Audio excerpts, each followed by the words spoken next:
The owner of a bankrupt bar offered shelter to a beggar and his son during a storm. Hours later, he froze in shock when he saw what the man and the boy were doing with the bar's drinks. The rain fell like a curse over the city, transforming the streets into dark and violent rivers that dragged along dead leaves, crumpled papers, and all sorts of debris that urban life abandons in the gutters. David walked slowly, each step heavy as if he carried the entire world on his shoulders, and perhaps he did, for his right hand firmly held the small hand of Matthew, his 9-year-old son, who trembled uncontrollably beside him. Their clothes were soaked, clinging to their bodies like a cold second skin, and the night's cold wind cut exposed flesh with the precision of invisible blades. David looked down and saw the boy's pale face, purple lips, eyes half closed with exhaustion and fever. His heart tightened with a physical, real pain that rose from his chest to his throat and threatened to suffocate him. He didn't know where to go. There was no place left in the world he could call home, and this truth weighed on him like a death sentence. Matthew coughed, a wet and painful sound that echoed in the empty street, and David felt tears mixing with the rain on his face. "Dad, I'm cold," the boy murmured, his voice weak and trembling. David swallowed hard, forcing a smile he didn't feel. "I know, son, I know," he said, squeezing the small hand more tightly, as if he could transfer heat through touch alone. They continued walking aimlessly, passing by closed establishments, dark windows, lives that continued protected and warm while they wandered like ghosts through the storm. David remembered when everything was different, when he had a roof over his head, food on the table, and hope in his heart. The memory came like a blow, sudden and cruel. He slipped his free hand into the wet pocket of his worn coat and touched the damp plastic protecting Catherine's photograph. His wife, his love, his reason for living. David didn't need to take the photo out to see it. Every detail was engraved in his memory like a tattoo on his soul. Her smile, radiant and full of life, brown eyes shining with joy, black hair falling in soft waves over her shoulders. Catherine next to the bar they built together, small but prosperous, full of loyal customers and warm conversations. That bar was their dream, the fruit of years of hard work and saving.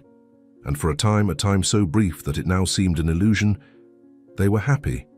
"Catherine," David whispered to himself, his voice swallowed by the noise of the rain. But happiness never lasts forever, at least not for men like him. 6 months ago, Catherine began feeling strange pains, excessive fatigue, a paleness that no rest could improve.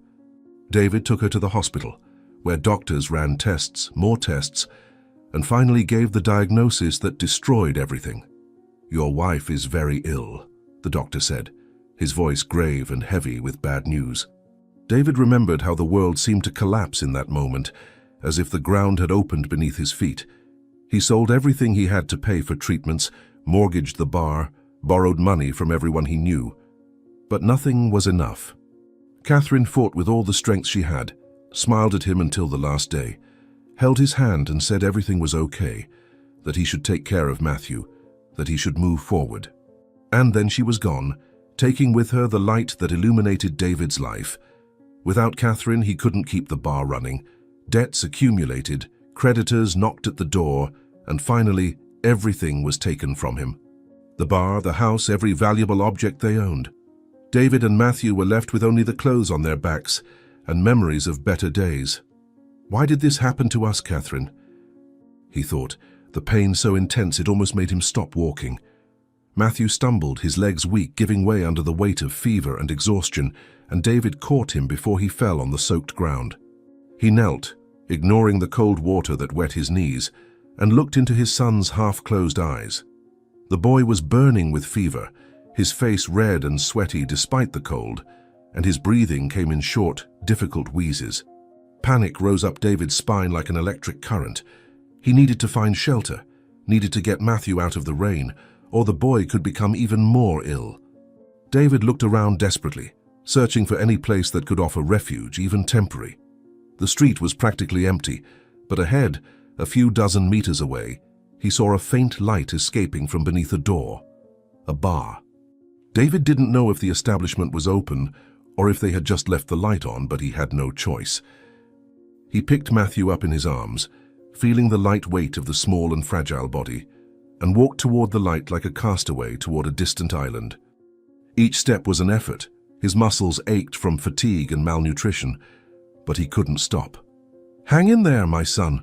We're almost there," said David, his voice trembling with emotion and effort. When they finally reached the door of the bar, David hesitated for a moment, his hand raised to knock, his heart beating erratically in his chest. He knew how he must look. A ragged and soaked man holding a sick child, asking for help at the door of a commercial establishment in the middle of the night. He knew he could be thrown out, rejected, humiliated. But when he looked at Matthew, he saw the boy's eyes slowly closing, consciousness beginning to slip away, and knew there was no other option. David knocked on the door hard, 3 sharp raps that echoed in the stormy night. Silence. He knocked again, harder, more desperate. "Please," he whispered to the closed door, to whoever might be on the other side. Inside the bar, Franklin sat behind the counter, head down, eyes fixed on the crumpled notes he counted and recounted for the 10th time that night. 50 years old, grey hair beginning to dominate the original black deep lines of worry marking his tired face. He sighed heavily, the sound laden with defeat and resignation. The money in his hands was all that remained, and it wasn't enough, not by far. 1 more month, maybe 2 if I'm lucky, he thought, bitterness rising like bile in his throat. The knocks on the door made him raise his head abruptly, his heart racing with a mixture of hope and fear. Customers at this hour? Impossible. Trouble? Probably. Franklin rose slowly, putting the money in his pocket, and walked to the entrance. He put his hand on the doorknob but hesitated, an inner voice whispering not to open, to pretend he wasn't there, to protect himself from yet another problem he certainly couldn't solve. But Franklin was never a man to ignore someone knocking at his door, even when he should. He turned the knob and opened the door, prepared for anything except what he saw. A soaked man, tattered clothes clinging to his thin body, held in his arms a small child who was shaking convulsively. The man raised his eyes, and Franklin saw in them a desperation so deep, so genuine, that he felt something tighten in his chest.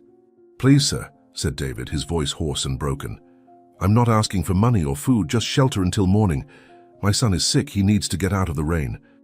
Franklin looked at the boy in the man's arms, saw the pale face, the purple lips, the small body trembling uncontrollably, and felt his heart break.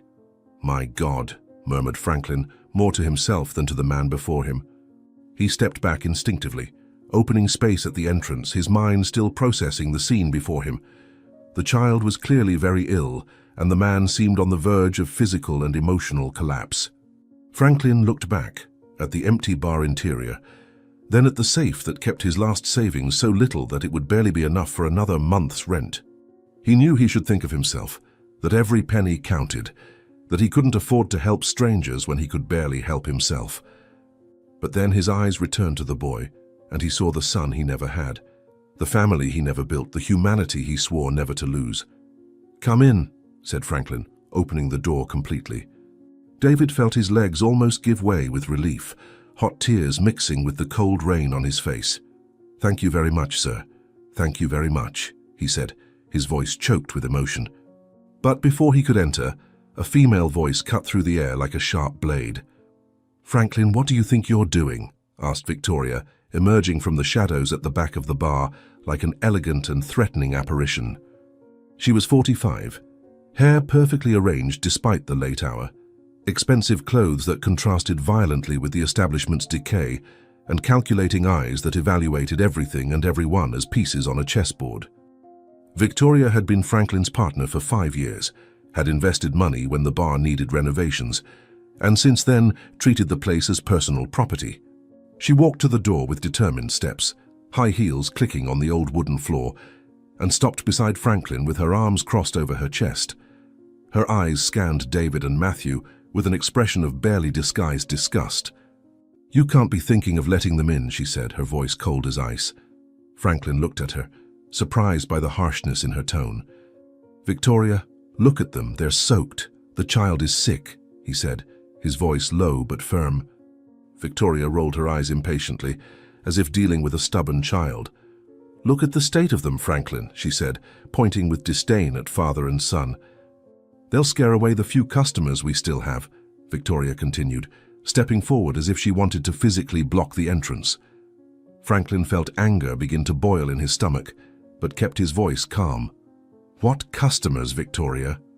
Look around, do you see anyone here besides us?" he asked, opening his arms to indicate the completely empty bar. Victoria pressed her lips into a thin line, irritated that he was right, but not willing to concede.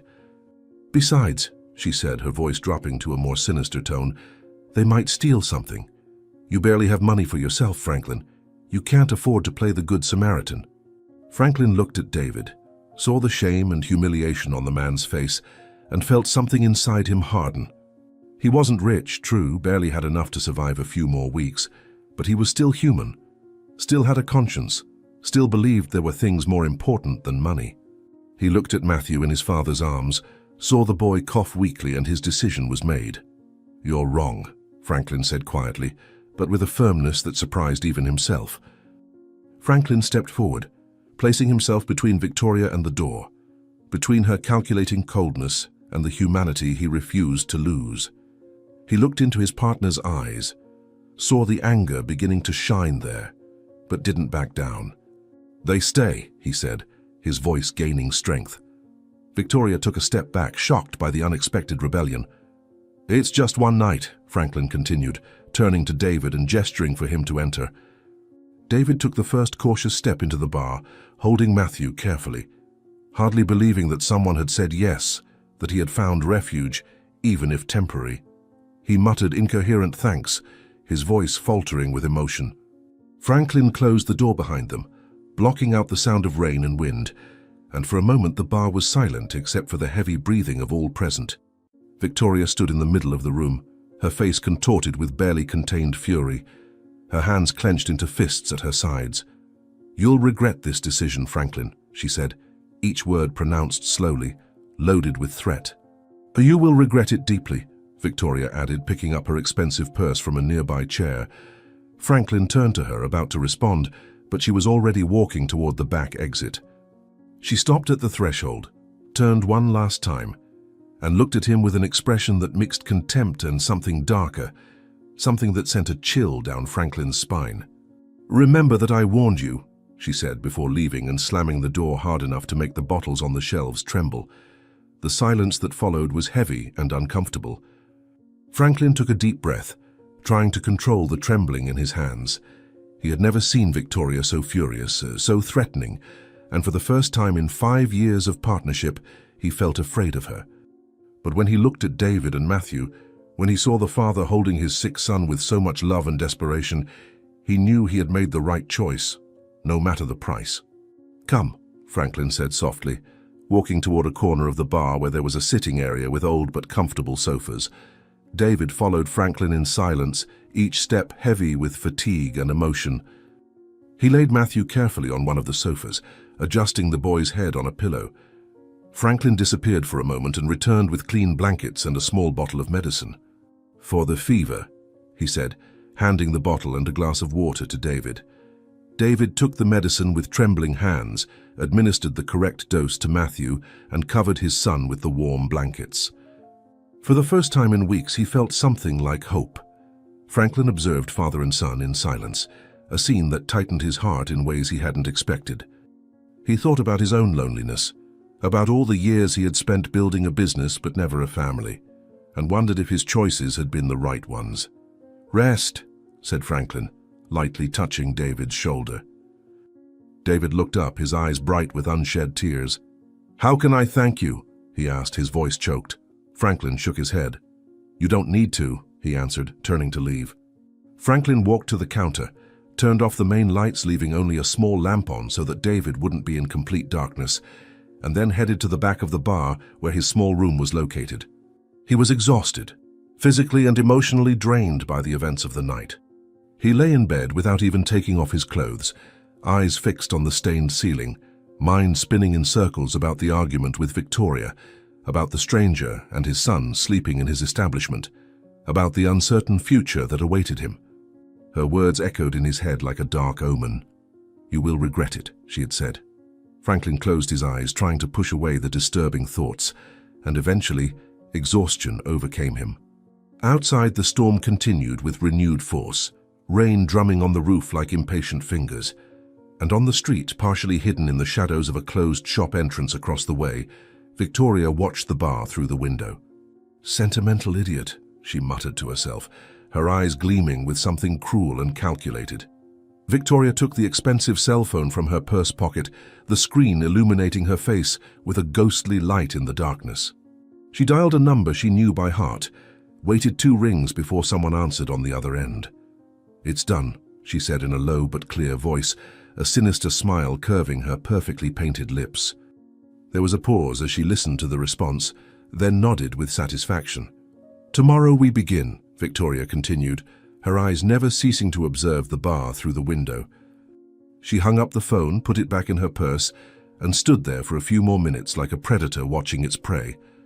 The rain wet her carefully arranged hair, stained her expensive clothes, but she didn't seem to notice. Her mind was focused on plans that unfolded like a chessboard, pieces being moved to strategic positions, the checkmate already visualized before the game had really begun. Inside the bar, David finally gave in to fatigue, falling asleep in a chair beside the couch where Matthew rested. "Thank you, Catherine," he whispered before sleeping, "for sending an angel when we needed one most." Franklin woke with a start a few hours later, heart racing, cold sweat covering his forehead.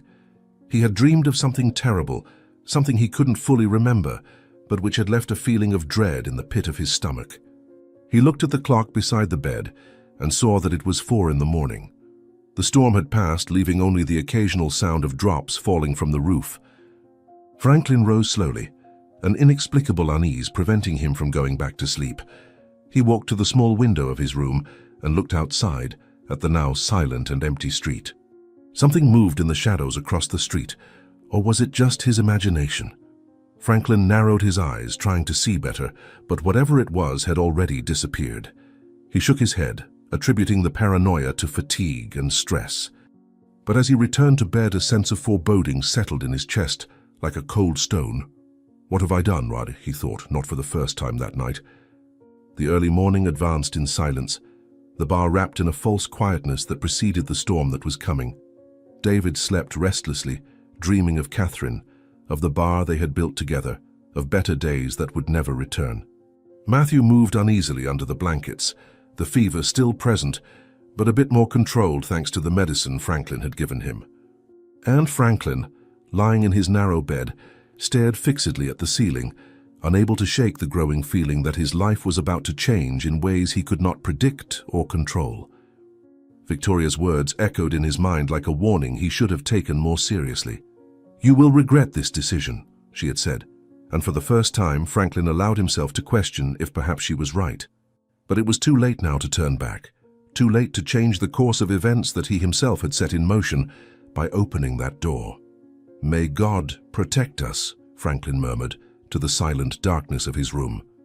Outside, hidden in the darkness that precedes dawn, Victoria remained watching the bar for a few more minutes, like a predator calculating its next move. The rain had stopped completely, leaving only the occasional sound of drops falling from the gutters.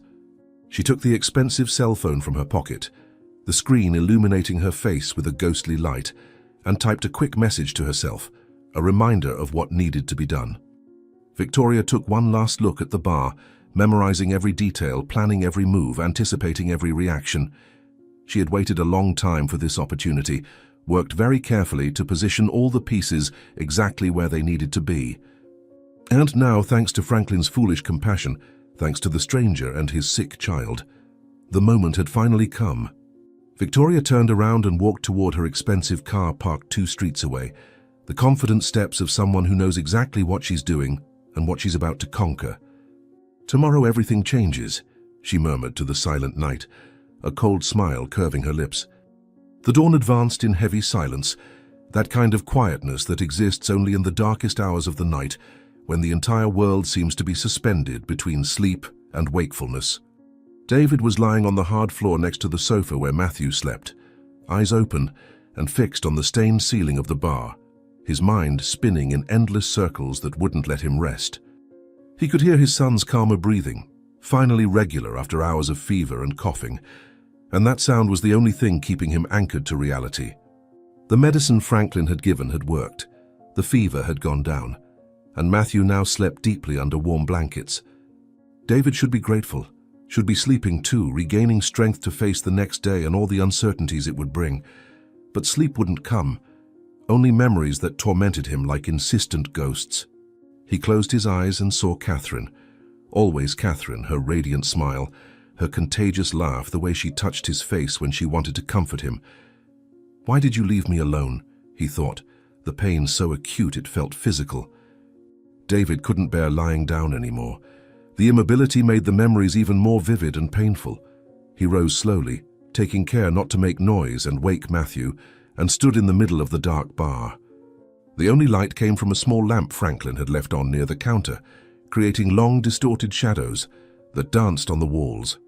David walked through the empty room, his bare feet silent on the cold wooden floor, his eyes scanning every detail of the establishment with a strange familiarity. This place reminded him so much of his own bar, the bar he and Catherine had built together with so much love and hard work. The layout was similar, the dark wooden counter, the tables scattered around the room, the high-backed chairs. Even the smell had something familiar about it, a mixture of old wood, drinks, and lived stories. David ran his hand along the counter, feeling the texture of the wood under his fingers, and for a moment allowed himself to pretend he was home, that Catherine was in the back preparing something in the kitchen, that everything would return to how it was before. "This is all I have left now," he murmured to the silence, "memories and longing." His eyes were naturally drawn to the shelves behind the counter, where dozens of bottles were carefully organized in perfect rows. There were drinks of all kinds, from the simplest to the premium ones, those with elegant labels and prices that made customers think twice before ordering. David knew that world, had lived in it for 15 years, had learned to distinguish each type of drink by smell, color, taste. It was knowledge that came from experience, daily contact, passion for offering the best to his customers. He approached the shelves almost unconsciously, drawn by a professional curiosity that had never left him, even after losing everything. His hands lightly touched a bottle of red wine, expensive from what he could see on the label, and something immediately caught his attention. The color of the liquid through the glass was strange, slightly different from the deep, rich tone it should have. David frowned, carefully picked up the bottle, and held it against the weak light of the lamp. No, it wasn't his imagination. The color was definitely wrong, lighter than it should be, almost as if it had been diluted. "This isn't right," he thought, his heart starting to beat faster. David put the first bottle back and took another, this time an expensive spirit with a golden label. He examined the seal with increasing attention, turning the bottle in his hands, bringing it closer to his eyes. The seal appeared to have been opened and resealed. There were small irregularities that a trained eye could detect, almost imperceptible marks of manipulation. David felt a shiver run down his spine. He knew these marks, had seen similar fraud when he worked in the business, dishonest suppliers trying to pass off adulterated drinks as originals. But this was different. This was happening inside the establishment itself. Someone had tampered with these bottles after they arrived here. He picked up a third bottle, then a fourth, and in each one found the same signs of adulteration. David's heart accelerated even more, beating hard against his ribs. He looked around nervously as if expecting someone to be watching him, but the bar was empty and silent, except for his own heavy breathing. "Someone is stealing from this man," thought David, indignation growing inside him like a wave. David knew that what he was about to do was risky, that it could be misinterpreted, but his conscience wouldn't allow him to simply ignore what he had discovered. Franklin had helped him when he needed it most, had opened his door to a stranger and a sick child, offered shelter and medicine without asking for anything in return. David owed him at least the truth, even if discovering it meant putting himself at risk. He picked up one of the adulterated bottles, a distilled spirit that was supposed to be premium, and looked for a clean glass behind the counter. He found a small one, the type used for shots, and placed it on the counter with hands that trembled slightly. He opened the bottle, the sound of the seal being broken seeming too loud in the silence of the early morning, and poured just a small amount into the glass. The liquid trickled slowly, and even before smelling it, David already knew that something was terribly wrong. The color was too pale, the consistency seemed watery. He brought the glass to his nose and inhaled deeply. The smell was weak, almost non-existent when it should have been strong and distinctive. "My God," he whispered, the confirmation of his suspicions bringing nausea to his stomach. David brought the glass to his lips and took a small sip, letting the liquid roll on his tongue before swallowing. His face immediately contorted into an expression of disgust. The taste was horrible, artificial, a watery mixture that had nothing to do with the authentic distilled spirit that should be in that bottle. It was like drinking water with a chemical touch, such a crude forgery that it was surprising no one had noticed yet. Or perhaps they had noticed, David thought. Perhaps customers had noticed and simply stopped coming, and that's why the bar was empty, why Franklin was on the verge of bankruptcy. Someone was destroying this business from the inside out, stealing the original drinks and replacing them with cheap forgeries, pocketing the difference while the establishment's reputation crumbled. David felt anger boiling in his veins, righteous anger at the injustice being committed against a good man. "Who would do such a thing?" he asked aloud, his voice echoing in the empty bar. David couldn't stand still. The discovery had energized him in a strange way, giving him a purpose he hadn't felt in months. He began to pick up bottle after bottle, examining each one with the trained eye of someone who had spent years in the business. Red wine, white wine, golden and transparent spirits, vibrantly colored liqueurs, all on the premium shelves, all with the same signs of adulteration. He opened some, smelled them, in some cases tasted small sips, and each time the conclusion was the same. Counterfeit, all counterfeit. David placed the opened bottles on the counter, creating a row of evidence, his mind working furiously to understand the extent of the fraud. How many bottles had been adulterated? How much money had Franklin lost? And more importantly, who had access to the stock to do this without being discovered? He was so focused on his investigation, so absorbed in discovering the truth, that he didn't hear the footsteps on the stairs leading to the second floor. He didn't notice the door opening silently, didn't feel the eyes that now watched him with growing shock and horror. "I need to tell him," David thought, reaching for another bottle. "What are you doing?" Franklin's voice exploded in the silence like thunder, making David jump and almost drop the bottle he was holding. David turned quickly, his heart racing, and saw Franklin in the middle of the bar, still dressed in the same clothes as before, his face pale with shock, his wide eyes fixed on the opened bottles spread across the counter. The scene must have looked condemning, David realized with growing horror. A stranger he had welcomed out of kindness, now surrounded by the establishment's most expensive drinks, a glass in hand, opened bottles everywhere. Franklin took a step forward, and David saw the pain and betrayal etched in every line of his face. "Mr. Franklin, I can explain. It's not what it looks like," David began desperately, dropping the glass and raising his hands in a gesture of peace. But the words sounded weak even to his own ears, indefensible in the face of visual evidence. Franklin shook his head slowly, as if he couldn't believe what he was seeing, as if all his faith in humanity was being shattered before his eyes. "I open my door to you and your son," said Franklin, his voice trembling with contained emotion, each word coming out slowly and laden with pain. "And you steal my most expensive drinks?" Franklin continued, his voice rising in volume as the reality of the supposed betrayal sank like a knife into his heart. He approached the counter with rigid steps, fists clenched at his side, trembling with anger and hurt. "Are you drinking my stock?" he asked, pointing to the glass still containing residue of the liquid David had tasted. Franklin grabbed one of the open bottles, looked at the expensive label, mentally calculated how much that represented in money he didn't have, and felt something inside him break. He had risked everything to help a stranger, ignored Victoria's warnings, gone against his own good judgment, and now he was paying the price for his naivety. Tears of frustration burned in his eyes, but he held them back with effort, refusing to show more weakness. David saw the pain on Franklin's face and felt his own heart break. "No, please, listen," he said, stepping forward with hands still raised.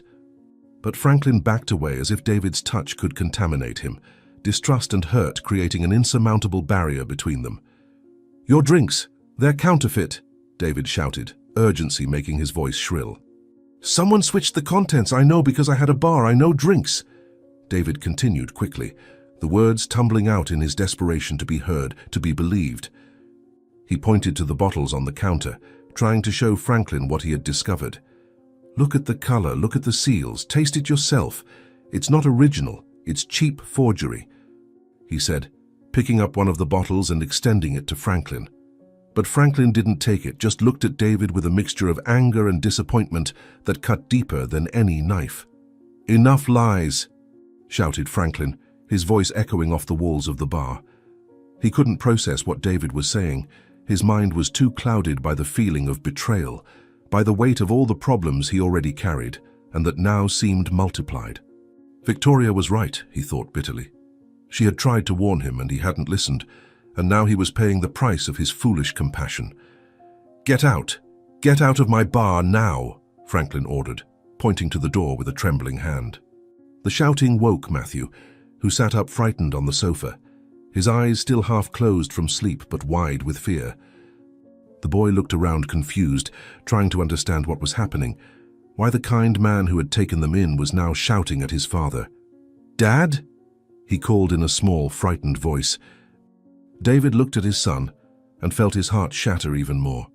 He couldn't let things end like this, couldn't allow Franklin to continue being deceived, not after everything the man had done for them. "Franklin, please, there's something very wrong with your products." David tried again, his voice now pleading. He took another step towards Franklin, extending his hand as if he could reach not just the man, but also his understanding. "Someone is stealing from you. Someone is destroying your business from the inside out. You need to believe me, Vion," he said, putting all his sincerity, all his desperation into those words. But Franklin was blinded by pain, deaf to any explanation that might contradict what his eyes saw. "Someone is," David began, but Franklin interrupted him with a shout. "Get out!" yelled Franklin, his voice breaking on the last word. He could no longer look at David, at the man he had tried to help and who had now betrayed him in the cruelest way. Franklin turned his back, hands covering his face, shoulders trembling with the effort of containing the crying that threatened to explode. He heard David's footsteps approaching the sofa, heard the man's soft voice comforting his frightened son, heard the rustling of blankets being folded.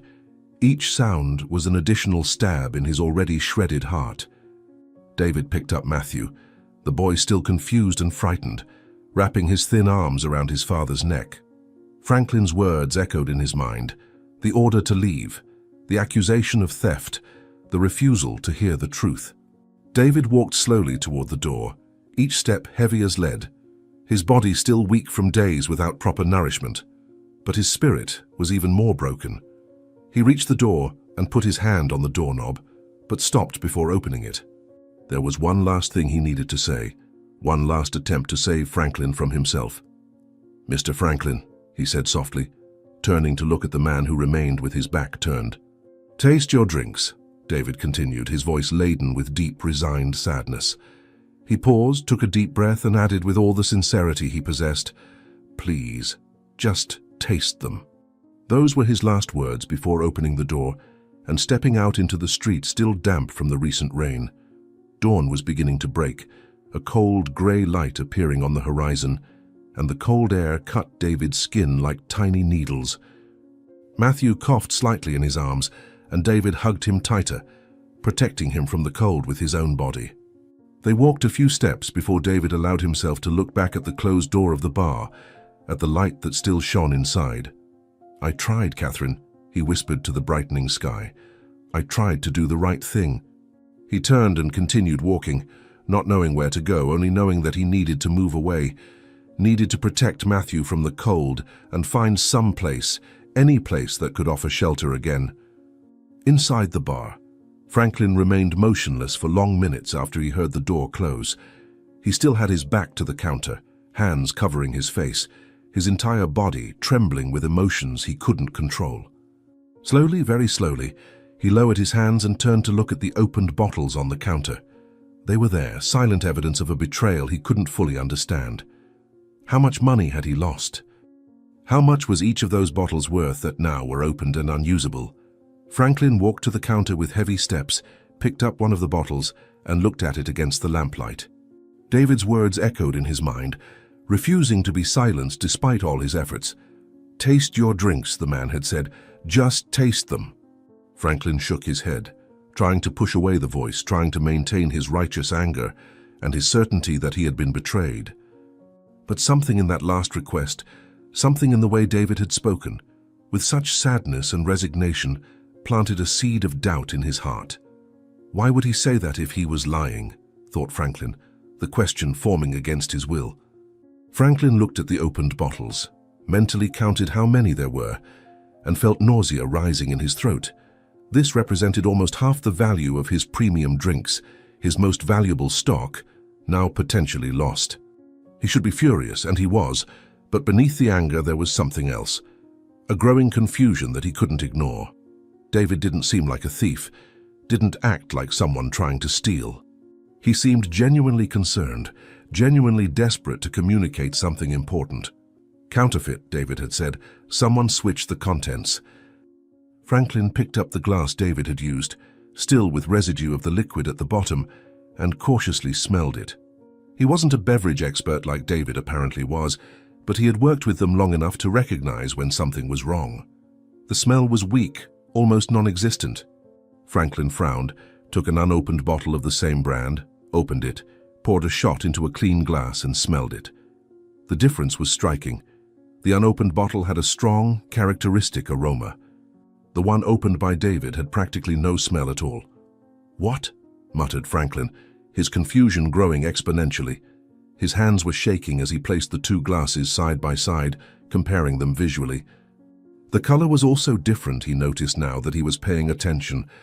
The drink from the bottle David had opened was lighter, paler, as if it had been diluted. Franklin felt his heart racing, a mixture of fear and understanding beginning to form in his mind. He picked up the glass with the drink from the bottle David had opened and brought it to his lips with trembling hands.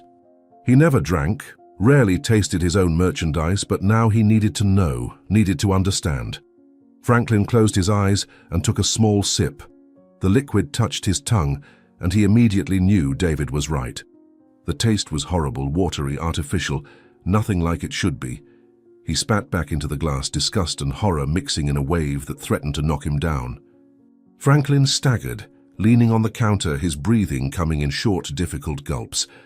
"No," he whispered, the word coming out like a moan of pain. He looked at the other bottles on the counter, all from the premium section, all opened by David. No. Franklin began grabbing bottle after bottle, opening them with frantic hands, tasting each one, and each time the reality became clearer and more terrible. All were adulterated. All had been opened, the contents switched, the seals remade. Someone had systematically stolen his most expensive drinks and replaced them with cheap counterfeits, and he hadn't noticed. How many customers had drunk this?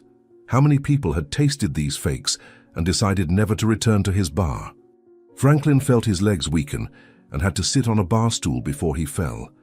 His mind spun in desperate circles, trying to process the magnitude of the betrayal. And he had expelled David, the only man who had tried to warn him, the only one who had the knowledge and honesty to reveal the truth. "What have I done?" Franklin asked the empty bar, his voice broken and full of remorse. He put his face in his hands, finally allowing the tears to fall, tears of anger, frustration, shame for having so misjudged someone who was only trying to help him. "I need to find him," Franklin thought with growing urgency. He stood up abruptly, the stool almost tipping over with the sudden movement. Franklin ran to the door and flung it open violently, stepping out into the street that was now bathed in the faint light of dawn. He looked to one side, then the other, desperately searching for any sign of David and Matthew. The street was empty, silent, no one in sight. "Wait! Come back!" shouted Franklin, his voice echoing between the empty buildings, but nobody answered. They had disappeared, swallowed by the city, and Franklin had no idea where they might have gone. He stood still at the door, the cold morning wind penetrating his clothes, but he barely felt it. His heart was too heavy with regret, his mind screaming with the urgency to find David and apologize, to listen to him properly, to discover who was behind the fraud that was destroying his business. "David!" he called once more, his voice broken and desperate, but only silence responded. Franklin slowly went back inside the bar, closing the door behind him, and looked at the open bottles on the counter. Each one was a silent witness to his failure to listen, his hasty judgment, his trust in the wrong people. Victoria, he thought suddenly, the name appearing in his mind like a revelation. Across the street, hidden inside an expensive car with tinted windows, Victoria watched everything with a satisfied smile curving her perfectly painted lips. She had parked there an hour ago, unable to resist the temptation to see the fruits of her plan unfold. First, she had seen David examining the bottles through the bar's window, and her heart had almost stopped with fear that everything would be discovered too early. But then Franklin had come down, and the scene that followed had been better than she could have planned. The argument, the expulsion, David and the boy leaving in the cold morning street. Perfect. Absolutely perfect. Victoria picked up her phone and dialed a familiar number, waiting only 2 rings before it was answered. "Perfect," she said in a low but clear voice, her eyes never stopping to observe the bar through the window. She paused, listening to the response on the other end, then nodded with satisfaction. He expelled both of them. Now no one will find out until it's too late. She hung up the phone and put it back in her purse, the smile on her face widening. Everything was going exactly as planned, and soon, very soon, everything Franklin had built would be hers. Inside the bar, Franklin remained standing in the middle of the room, surrounded by the evidence of fraud, looking at the open bottles on the counter. His breathing was heavy, ragged, tears of frustration burning in his eyes. He had made a terrible mistake, perhaps the biggest of his life, and now he didn't know how to fix it. David was out there somewhere with a sick child, homeless, with nothing, and Franklin had thrown him out with unfair accusations. And worse, much worse, someone was stealing from him, systematically destroying his business, and he had no idea who it was or how to stop it. Franklin looked at the door, at the street outside that was beginning to awaken with the new day, and felt the crushing weight of his loneliness and his mistakes. He was completely alone now, without allies, without answers, only with the bitter certainty that he had lost perhaps the only person who could have helped him. "God, what do I do now?" he whispered into the void, but no answer came, only the heavy, accusing silence of the bar that was slowly dying around him. Morning light invaded the bar through the dirty windows, revealing every crack in the walls, every stain on the wooden floor, every sign of decay that the darkness of night managed to hide with generosity. Franklin was sitting on the floor, leaning against the counter, surrounded by the open bottles he had tasted during the early hours, each of them a silent witness to his monumental failure. He hadn't slept a single second, his red and swollen eyes fixed on emptiness, his mind trapped in an endless cycle of regret and self-recrimination. David's final words echoed in his head like a sentence of condemnation that wouldn't leave him in peace. "Taste your drinks, please. Just taste them." And Franklin had tasted. I had discovered the horrible truth that David had desperately tried to communicate, and now that good man, that honest man who had only tried to help him, was out there somewhere with his sick son, homeless, with nothing, because of him. Franklin ran his hands over his tired face, feeling the unshaven beard scratch his palms, and let out a sound that was half groan, half sob. "What have I done?" he whispered to the empty bar, guilt weighing on his chest like an enormous stone. Franklin knew he couldn't just sit there lamenting, not when there was something he needed to do, someone he needed to find. He stood up with effort, his joints protesting after hours in the same uncomfortable position, and looked through the window at the street that was beginning to come alive with the new day. People walked hurriedly to work, cars passed honking impatiently. Street vendors began to set up their stalls. The world kept turning, indifferent to his personal drama, and that somehow made everything even more painful. Franklin walked to the small bathroom at the back of the bar and looked at himself in the stained mirror. The man staring back seemed to have aged 10 years in a single night. Bloodshot eyes, pale and hollow face, disheveled hair, wrinkled and stained clothes. He looked exactly what he was, a man on the verge of collapse, destroyed by the weight of his own wrong choices. But there was no time for self-pity now. Franklin splashed cold water on his face, trying to awaken his senses dulled by exhaustion, and returned to the main room. "I need to find him," he said aloud, the statement serving as a commitment to himself, a promise he needed to fulfill no matter the cost. Franklin left the bar without even locking the door, the establishment and everything in it, suddenly seeming insignificant compared to the urgency of finding David and Matthew. The street was busier now, the morning advancing rapidly, and he stopped on the sidewalk trying to decide where to start. David was on foot, carrying a sick child. He couldn't have gone very far during the night. But in which direction? Franklin looked to the left, then to the right, indecision paralyzing him for a precious moment. Then he remembered the square, that small wooded area 3 blocks away, where people in vulnerable situations usually gathered during the day. It was a start, at least. Franklin began walking quickly in that direction, his legs still tired but driven by an iron determination. He couldn't fail at this, couldn't allow David and Matthew to simply disappear from his life carrying the injustice he had committed. The guilt was like a physical weight on his shoulders, getting heavier with each step, but he used it as fuel, letting it propel him forward. "I'll find you," he muttered as he turned the corner. "I promise I'll find you." When Franklin reached the square, the sun was already higher in the sky, warming the air and drying the last traces of moisture from the rain days ago. There were perhaps a dozen people scattered on the concrete benches and under the skinny trees. Some were sleeping, wrapped in blankets or cardboard. Others chatted in small groups, and some just stared into nothingness with empty expressions that spoke of difficult lives and lost hopes. Franklin felt his heart tighten seeing these people, remembering how David and Matthew looked when they knocked on his door that rainy night.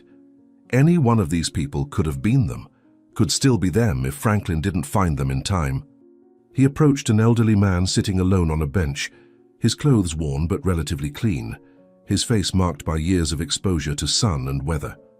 "Excuse me, sir," said Franklin, his voice coming out louder than intended because of the urgency he felt. The elderly man slowly raised his head, looking at Franklin with tired but kind eyes. "I'm looking for someone, a man with a small boy." "The boy is sick. The man is about my age." "Have you seen them?" Franklin asked, the words tumbling out. The elderly man scratched his grey beard thoughtfully, seeming to consider the question carefully before answering. "Lots of people passing through here, son," he finally said, his voice rough but not unkind. Franklin felt frustration rising in his throat like bile, but forced himself to stay calm. The boy was coughing a lot, had a fever. The father was desperate, worried. "They were here in the early morning, maybe," Franklin insisted, his voice laden with plea. The elderly man slowly shook his head. "Haven't seen anyone like that, no." "But you can ask the others," he said, pointing vaguely at the other people in the square. Franklin quickly thanked him and moved to the next group, repeating his questions, giving the same description, but finding only negative answers or blank stares. No one had seen David and Matthew, or if they had, they didn't remember or didn't want to get involved. With each negative response, Franklin felt the desperation grow a little more inside him, a feeling of panic beginning to gnaw at the edges of his determination. "They have to be somewhere," he thought with increasing despair. "They can't simply have disappeared." Franklin left the square after questioning everyone there, each of them with no useful information to offer. The sun was higher now, the midday heat approaching, and he realized that hours had passed since he had thrown David and Matthew out. Hours in which they could have gone anywhere, in any direction. The city wasn't huge, but it was big enough to swallow 2 people who didn't want to be found, especially if they were actively trying to leave. Franklin walked through the main streets, his eyes scanning every face in the crowd, every distant figure that could be David. He stopped street vendors at their stalls, struck up conversations with shopkeepers sweeping their sidewalks, approached random people on the street. "Have you seen a man with a boy?" he asked repeatedly, describing David and Matthew as best he could, but the answers were always the same. "No, sorry, haven't seen anyone like that." Franklin felt the tears threatening to return, the frustration and fear combining into a toxic mixture that threatened to paralyze him. But he couldn't stop, couldn't give up. "Where are you?" he whispered to the air, as if David could somehow hear him across the distance. After another hour of fruitless searching, Franklin remembered the municipal shelter. It was a place where homeless people could go for temporary help, a grey, lifeless building on the less developed side of the city. David might have taken Matthew there, looking for a safe and warm place, perhaps medical help for the boy's fever. Hope was reborn in Franklin's chest, small but bright, and he changed direction, walking quickly toward the shelter. His legs ached from so much walking, his throat was dry from so much asking, but he ignored the physical discomfort. None of that mattered if he could just find David and apologize, explain that he had tasted the drinks and discovered the truth, beg for a chance to fix things. The municipal shelter was exactly as depressing as Franklin remembered from the few times he had passed by it. Grey concrete walls, barred windows, a general air of a government institution without funds and without hope. Franklin entered through the main door and found himself in a narrow corridor with worn linoleum flooring and fluorescent lights flickering on the ceiling. There was a small reception desk where a middle-aged woman, tired-looking and overweight, was typing something on an old computer. "Excuse me," said Franklin, approaching the desk. The woman looked up from the computer with an expression of barely disguised annoyance, clearly not happy with the interruption. "Yes?" she asked, the monotonous voice of someone who repeats the same conversations every day. Franklin leaned on the counter, trying to make eye contact, trying to make her understand the urgency of the situation. "I'm looking for someone. A man with a 9-year-old boy. The boy is sick, with a fever. Did they come here today?" "Are they registered?" he asked quickly. The woman sighed, as if Franklin had asked for something absurdly complicated, and began to type slowly on her computer. The seconds dragged on like hours as she searched the system, her fat fingers moving with frustrating slowness over the dirty keyboard.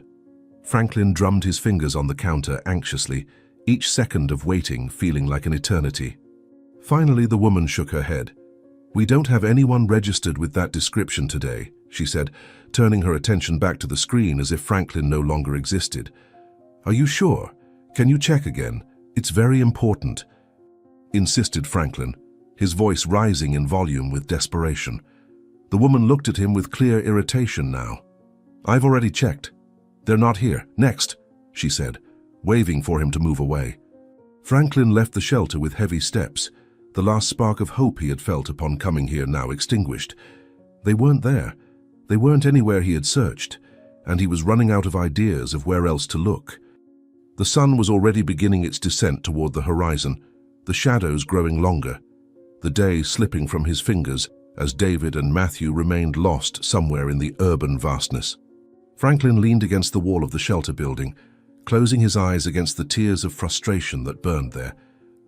He had failed to be a good man when he had the chance, failed to listen when he should have, and now he was failing to find the people he had hurt so he could at least apologize. "Please," he whispered to the indifferent universe, "give me a clue, anything." As if in response to his desperate prayer, Franklin heard a voice behind him. "Hey, are you the one looking for a man and a boy?" someone asked. Franklin opened his eyes and turned so quickly, he almost lost his balance, his heart leaping in his chest. It was a street fruit vendor, pushing a worn cart, looking at Franklin with curiosity. Yes, have you seen them?" asked Franklin, stepping forward, hope exploding in his chest. "I saw a man with a boy earlier over near the main avenue," said the vendor, pointing vaguely in the direction from where he had come. Franklin grabbed the man's cart with both hands, perhaps with a little more force than he intended. Where did they go?" he asked urgently. The vendor seemed a little frightened by Franklin's intensity, but answered, "A few hours ago, I think. The boy looked really sick, coughing a lot. I heard the man asking someone about buses to leave the city," he said, shrugging. The words hit Franklin like a punch to the stomach. Buses to leave the city. David was trying to leave, to take Matthew away from this place that had shown them only cruelty. Franklin released the vendor's cart and started running before even thanking the man, his feet automatically moving toward the bus station that was on the other side of the city. He didn't know how much time had passed since David had asked about buses, didn't know if it was already too late, but he had to try. He couldn't let them leave without at least saying he was sorry, without at least offering help. "Still be there," muttered Franklin as he ran. "Please, still be there." The run to the bus station was the longest and most torturous of Franklin's life. His legs, already tired from hours of walking around the city, protested with each step, threatening to give out at any moment. His lungs burned as if he had inhaled fire, his breathing coming in painful and irregular gulps. Sweat ran down his face, getting into his eyes and making them sting, but he didn't stop, didn't slow his pace. People looked at him as he passed, some with curiosity, others with concern, but Franklin saw no one, heard nothing besides the sound of his own heart beating furiously in his ears. He turned corners without slowing down, almost colliding with pedestrians, ignoring the irritated honks of cars when he crossed streets without looking properly. Nothing mattered except reaching the station, finding David and Matthew before it was too late. The sun was already touching the horizon when Franklin finally saw the bus station building ahead. Its utilitarian and charmless architecture had never looked so beautiful. He forced his legs to move even faster, finding a last reserve of energy he didn't know he possessed, and entered through the main door completely out of breath, his body shaking with exhaustion but determination burning stronger than ever. They have to be here, he thought with almost religious fervor. They simply have to be. The station was moderately full, the typical late afternoon movement when people return to their cities after a day of work or business in the capital. Franklin stopped just after the entrance, bending forward with his hands on his knees, desperately trying to catch his breath and calm his breathing that came in irregular gulps. His heart was beating so hard he could hear it in his ears, each beat echoing like a drum. He raised his head, still bent over, and began to scan the crowd with desperate eyes. There were dozens of people, families with children, businessmen with briefcases, elderly people sitting patiently on benches, but none of them were who he was looking for. Franklin straightened with effort, forcing his trembling legs to support him, and began to walk through the different platforms. Each step was a monumental effort, his muscles screaming for rest. But he couldn't stop now, not when he was so close. He passed through platform 1, scanning each face, then through 2, through 3, each bringing more disappointment. And then, on platform 4, through a sea of people and luggage, he saw them. David was standing next to an intercity bus, holding Matthew's hand, about to climb the steps. "No!" The word exploded from Franklin's lungs with the force of a primal scream. "Wait! Stop!" shouted Franklin, starting to run again despite every fiber of his being begging to stop. David turned his head toward the shout, his eyes widening as he recognized who was running in his direction. Franklin saw the hesitation on David's face, saw the man look at the bus, then at him, clearly torn between boarding and escaping or staying and facing whatever Franklin wanted. The bus driver, a middle-aged man in a blue uniform with a perpetually bored expression, was already closing the door, his hand on the lever to set the vehicle in motion. "Wait!" Franklin shouted again, louder, more desperate, running across the platform like a man possessed. The bus began to move, the wheels turning slowly, gradually gaining momentum. Franklin reached the vehicle and began running alongside it, hitting the metal bodywork with his open hands, the sound echoing loud and metallic throughout the station. "Please, stop the bus!" he shouted, his voice broken with desperation and exhaustion. Passengers inside looked through the windows, some with frightened expressions, others merely curious. The driver looked through the side mirror, saw Franklin running desperately, banging on the bus, and his face contorted into a mixture of irritation and concern. "What madness is this?" he muttered, but stepped on the brake abruptly, making the bus stop with a screech of tires.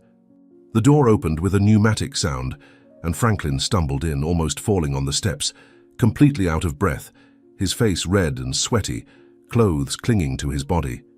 The driver stared at him with a stern expression. "What do you think you're doing?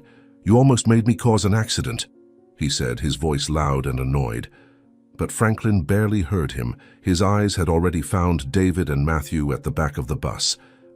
All the passengers were looking at him now. The silence in the vehicle was absolute, charged with tension and curiosity. David had Matthew protectively embraced against his chest, the man's wide eyes showing fear and confusion in equal parts. Matthew was huddled against his father, his little pale face turned toward Franklin with an expression of fright. For a long moment that seemed to stretch into eternity, no one moved, no one breathed. Franklin and David simply looked at each other across the narrow aisle of the bus, a chasm of hurt and misunderstandings between them. Franklin saw the fear in David's eyes, the fear of being rejected again, of being accused, of having to protect his son from more cruelty.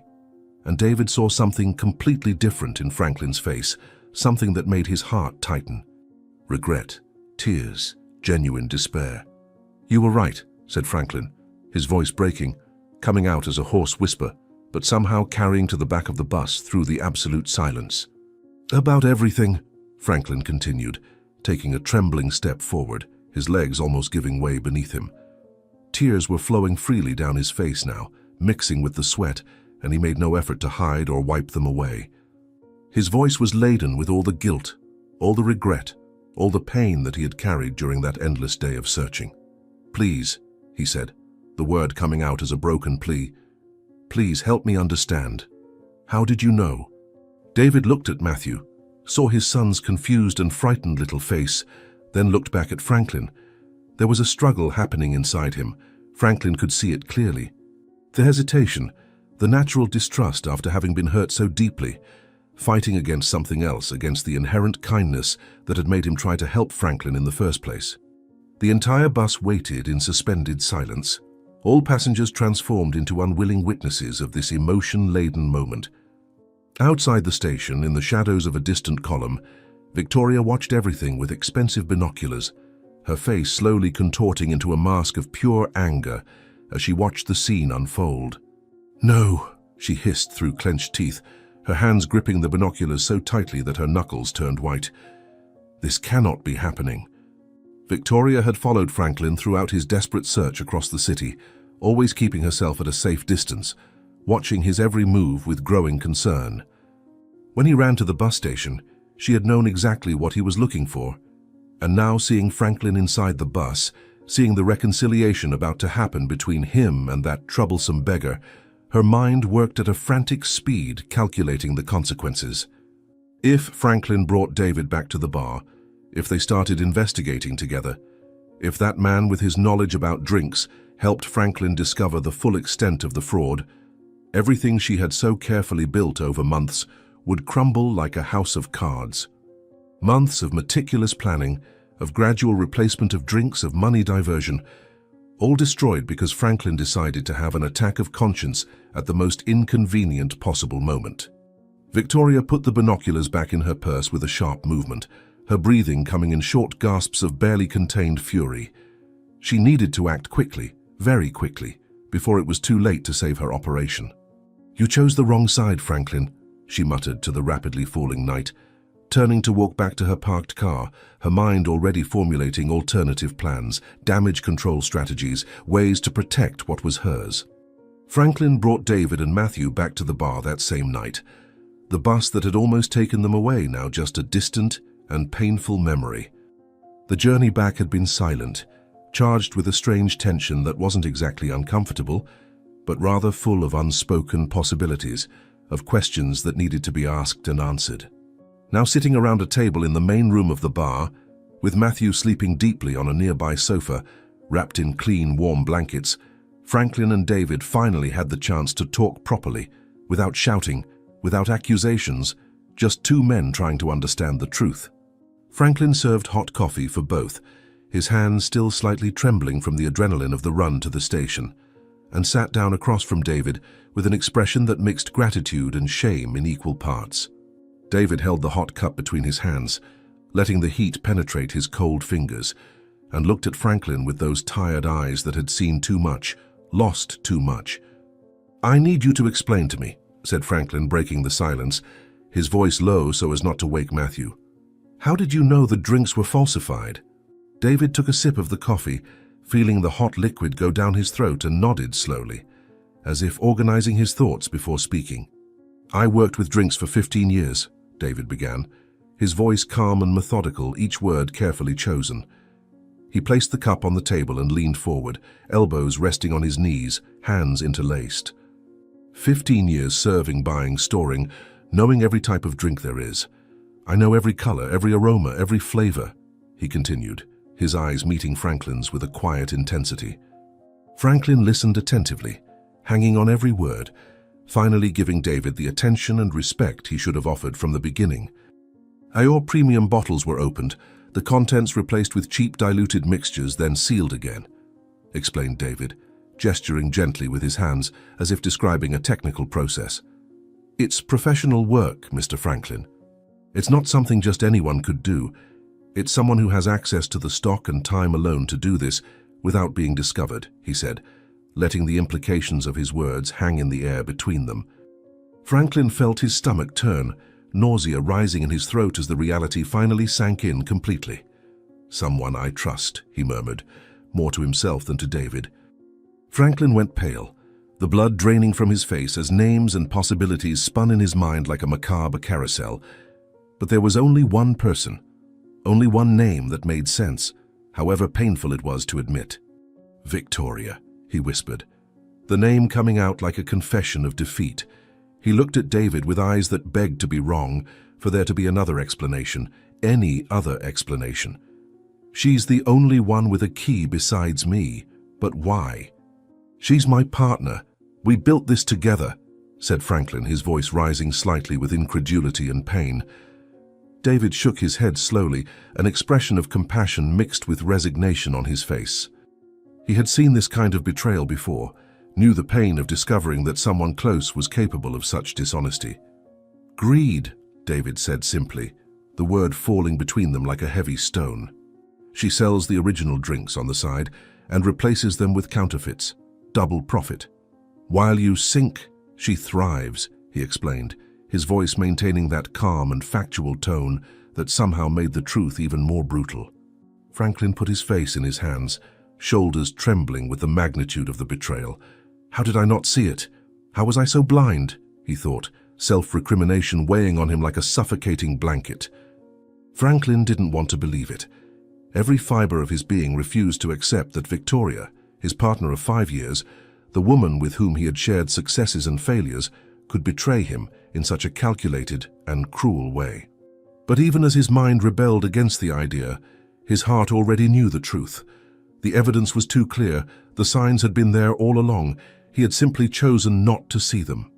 David watched Franklin process the information, saw the pain and understanding battling on the man's face, and felt compassion for him. He knew what it was like to lose everything, knew what it was like to feel the ground disappear beneath your feet. At that moment, a soft sound caught both their attention. Matthew had awakened, sitting up on the sofa with eyes still half closed with sleep. The boy looked around, located his father, and then did something unexpected. He took a crumpled piece of paper from his pocket and walked to the table where Franklin and David were sitting. "Dad, can I show?" Matthew asked in his small, sweet voice. David looked at the paper in his son's hand and nodded slowly. "Yes, my son," he said gently. Matthew held out the paper to Franklin with small, hesitant hands, and Franklin took it carefully, as if it was something precious and fragile. He unfolded the paper and felt his heart stop for a moment. It was a drawing, made with the uncertain but surprisingly detailed stroke of a child. It showed a woman who was unmistakably Victoria, her hair, her elegant clothes, everything captured with strange precision. And she was carrying boxes through the back door of the bar, boxes that Franklin immediately recognized as those where he stored his premium drinks. The drawing even had small details like the time, indicated by a moon in the corner of the paper, suggesting it had been made at night. Franklin looked at Matthew, then at David, the obvious question in his eyes. "I saw it on the first night," David explained softly, placing a protective hand on Matthew's head. "He couldn't sleep because of the fever and was drawing." "Matthew always draws what he sees. It's how he processes the world around him," David continued, pride and sadness mixed in his voice. Franklin looked again at the drawing, at that innocent and devastating evidence, and felt tears burning in his eyes. "Thank you, Matthew," he said, his voice breaking. "You helped me see the truth." In the days that followed, Franklin and David decided to investigate discreetly before making any open move against Victoria. They needed concrete proof, evidence that couldn't be denied or deflected. Franklin pretended normalcy whenever Victoria was around, smiling when she arrived, talking about business as if nothing had changed, but inside he observed her every move with new eyes. And what he saw left him simultaneously furious and disgusted. Victoria arrived each day better dressed, wearing expensive brand clothes that Franklin knew she couldn't afford, with her legitimate share of the bar's profits. She wore new jewelry, gold earrings gleaming in her ears, an expensive necklace resting on her neck, rings on her fingers that probably cost more than the bar made in a month. And her car, which was once modest and practical, had been replaced by a new luxurious model that she ostentatiously parked in front of the establishment. Each sign of prosperity was like an additional stab in Franklin's heart, a visual confirmation that she was indeed stealing from him, enriching herself at his expense while he struggled to keep the bar running. How dare she? Franklin thought with growing anger. How can she look me in the eye and pretend we're partners? But Victoria not only flaunted her new wealth, she also constantly pressed about David and Matthew's presence in the bar. She would arrive and immediately look for them with suspicious and hostile eyes. "Are those bums still here?" she would ask whenever she saw David helping with the inventory or Matthew sitting quietly in a corner making his drawings. Franklin felt his jaw tighten every time she used that word, that disrespectful term for people who had shown more integrity and honesty than she would ever have. "Franklin, you've lost your mind," Victoria would continue, her voice rising in feigned urgency. "They're going to rob us. We need to report them before they do something worse," she insisted, each word loaded with cruel irony that she didn't even perceive. Franklin watched her making these accusations, seeing the hypocrisy in every gesture, in every false expression of concern, and had to use all his willpower to remain calm. "David is helping me with the inventory," Franklin responded with a controlled voice, forcing a smile he didn't feel. "Matthew is just a child. They aren't any problem," he added, carefully observing her reaction. Victoria became visibly irritated every time Franklin defended David and Matthew, her face contorting into an expression of poorly disguised frustration. "This is a mistake," she would say, the words coming out between clenched teeth. "A terrible mistake." On a particularly important afternoon, Franklin and David decided it was time to follow Victoria to see where she went when she left the bar with those suspicious boxes that Matthew had drawn. They waited until she finished her shift, watching discreetly as she grabbed her expensive purse and went out the front door with hurried and furtive steps. Franklin and David followed her, maintaining a safe distance, walking casually through the streets as if they were just taking a stroll. Victoria looked back a few times, but didn't seem to notice the two men among the crowd of afternoon pedestrians. She walked several blocks until reaching a less busy part of the city, where the buildings were older and less maintained, and finally stopped in front of a small, suspicious-looking office. The sign in front was faded and illegible, and the windows were covered with thick curtains that prevented any view of the interior. Victoria looked around one last time, then quickly entered through the side door. Franklin and David approached cautiously, hiding behind a parked car from where they had a view of one of the side windows, where a small opening in the curtains allowed them to partially see the interior. "There," whispered David, pointing discreetly. Through that small opening in the curtains, Franklin and David saw something that made Franklin's blood boil with anger. Victoria was inside the office, talking with a suspicious-looking middle-aged man with oily hair pulled back, cheap but pretentiously elegant clothes. And she was delivering boxes to him, boxes that Franklin immediately recognized as his, the same custom boxes with the bar's logo that he used to store his premium drinks. The man opened the boxes, examined the contents with the expertise of someone who knew the value of what he was receiving, and then nodded with satisfaction. He reached for something under his desk, a thick envelope, and handed it to Victoria. She quickly opened it, counted the money inside with agile and practiced fingers, and then smiled, a cold and satisfied smile that never appeared on her face when she was at the bar. The betrayal was confirmed in such a visual and undeniable way that Franklin felt his legs weaken. David placed a firm hand on his shoulder, holding him, supporting him. "Seen enough?" David asked quietly. Franklin nodded, unable to speak, his throat too tight with emotion. "I've seen more than I wanted to," he thought bitterly. "I've seen enough to know that I've lost a partner and gained an enemy." While conducting the surveillance of Victoria, David was also working on another investigative front. He had asked Franklin for permission to see the bar's accounting books, all financial records, receipts, invoices, everything that documented the business operations. Franklin, now completely trusting David, brought everything without hesitation, boxes and folders full of papers that David spread over a table in the back of the bar and began to analyze methodically. "Before I had my own bar," David explained as he worked, "I was an accountant. I worked in accounting offices for years before saving enough money to open my business, he said, his eyes scanning numbers and columns with the ease of someone who had done this thousands of times. Franklin watched fascinated as David took notes, compared documents, calculated totals on an old calculator he had found in a drawer. Hours passed with David immersed in the numbers, his concentration absolute, and Franklin hardly dared to interrupt him. Finally, after what seemed like an eternity, David raised his head and looked at Franklin with a grim expression. "Look here," said David, gesturing for Franklin to come closer. David pointed to a series of documents spread across the table, organized in an order that made sense only to his trained eyes. "You bought all these expensive drinks, paid for them. They're registered here in the purchase invoices," he explained, pointing to a stack of papers. Then he moved his finger to another stack. "But the sales don't match. The money simply disappeared from the records," said David, his voice heavy with certainty.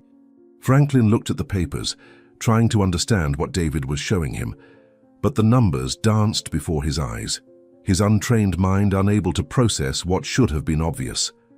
"You see, you bought 100 bottles of this expensive spirit in January. Each bottle costs a significant amount. They are all registered in the purchase," David explained patiently, pointing to a specific invoice. "But when I look at the sales records, only 30 were officially sold. Where did the other 70 go?" he asked, although they both already knew the answer. Franklin felt anger boiling in his veins, a cold and controlled anger that was somehow more intense than any emotional outburst.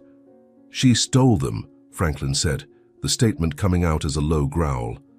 "She stole and sold them on the side, pocketing the money," David agreed, closing the folder with a definitive motion. Armed with visual evidence of Victoria delivering drinks to the suspicious office, and with the documentary evidence of accounting fraud that David had discovered, Franklin and David felt they finally had enough ammunition to confront Victoria. But they didn't expect her to make the first move. That night, when the bar was about to close, Victoria walked through the front door with a triumphant expression on her face, and she wasn't alone. Next to her was a middle-aged man wearing a cheap suit and carrying a document case, with an expression of bureaucratic authority that immediately put Franklin on alert. "Franklin," Victoria began, her voice loaded with false concern and poorly disguised satisfaction, "I'm very sorry to do this, but I've received serious complaints that I can no longer ignore." The man beside her nodded gravely, opening his case and removing some official documents. Victoria continued, looking directly at David and Matthew, who were in the back of the bar organizing some things. "This establishment is harboring unregistered people, possibly involved in illicit activities," she said, each word pronounced with calculated precision. Franklin felt his blood boil but forced himself to remain calm, not to react the way Victoria obviously expected. "I need to ask that you gentlemen," she dramatically pointed at David and Matthew, "leave immediately and the bar be properly inspected." Matthew, who had been quiet until that moment, immediately clung to David when he heard Victoria's words, his thin little arms wrapping tightly around his father's waist, his pale little face turning against David's chest, seeking protection and comfort. David felt his son's desperate grip, and something inside him hardened, an iron determination to protect Matthew at any cost. He placed a protective hand on the boy's shoulder, pulling him closer, and looked at Victoria with an expression that mixed defiance and disdain. The man who was with Victoria stepped forward, consulting his documents. "Mr. Franklin, these are serious accusations. If it is true that you are allowing people without proper registration to live and work in your establishment, this could result in heavy fines and even closure of the bar," he said, in the monotonous voice of a bureaucrat who has repeated the same phrases hundreds of times. Franklin looked at the man, then at Victoria, and finally saw clearly the game she was playing. She was trying to get rid of David and Matthew before they could expose her fraud. She was using her connections and influences to silence the only people who could testify against her. "Enough, Victoria," Franklin exploded, his voice echoing off the walls of the bar with a force that startled everyone. "I know what you did." Franklin continued, stepping forward, all the control he had maintained in recent days, finally breaking under the weight of indignation and righteous anger. Victoria stepped back slightly, surprised by the intensity of his reaction, but quickly recomposed her mask of offended innocence. "You stole the original drinks, replaced them with counterfeits, and are destroying my business," Franklin accused, pointing his finger at her, each word loaded with accusation and pain. The silence that followed was heavy and tense, the air in the bar seeming electrically charged. The man from the municipal authority looked from Franklin to Victoria, clearly confused and uncomfortable with the sudden turn of events.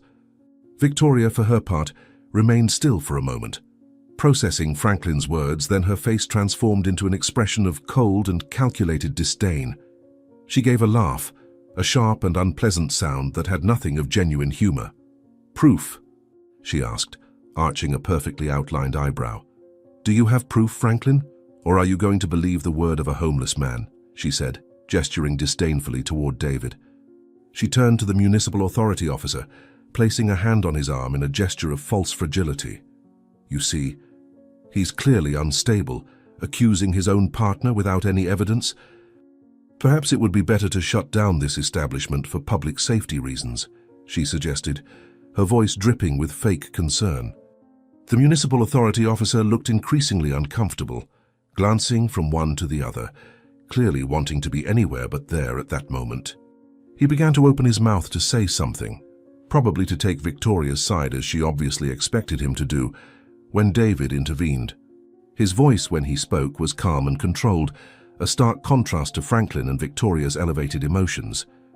"Actually, there is proof," David said simply, each word pronounced with clarity and confidence. All eyes in the bar turned to him. Victoria visibly paled, the color draining from her face as she realized that perhaps she had underestimated this man, whom she had consistently called a bum. "Plenty of proof," added David, gently releasing Matthew and walking toward the small office at the back of the bar. He disappeared for a moment, leaving everyone in suspended silence, then returned carrying a thick folder full of documents. He placed it on the counter with a definitive sound that echoed in the silence of the bar. "I wasn't just a bar owner," began David, opening the folder and beginning to arrange the documents for everyone to see. "Before that, I was an accountant, and I've spent the last few days reviewing every receipt, every invoice, every transaction of this establishment," he said, looking directly at Victoria. "The numbers don't lie, Miss."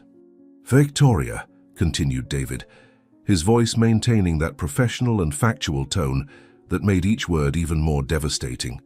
He picked up a specific set of documents and placed them side by side on the counter. "You recorded the purchase of the original drinks. It's all here in the invoices. But the sales were never fully recorded. The money simply disappeared from the books," he explained methodically, pointing to the numbers that told the story of the fraud. Victoria was completely pale now, her hands visibly trembling at her side, but she still tried to maintain the facade. "That proves nothing," she said, but her voice lacked conviction. David was not deterred. "Except," he continued, picking up another set of documents from the folder, "that it didn't disappear. It's being moved through that office on Commercial Street to undeclared accounts." He spread photos across the counter, photos that he and Franklin had discreetly taken of Victoria delivering the boxes, receiving money. "These photos were taken 3 days ago," said David.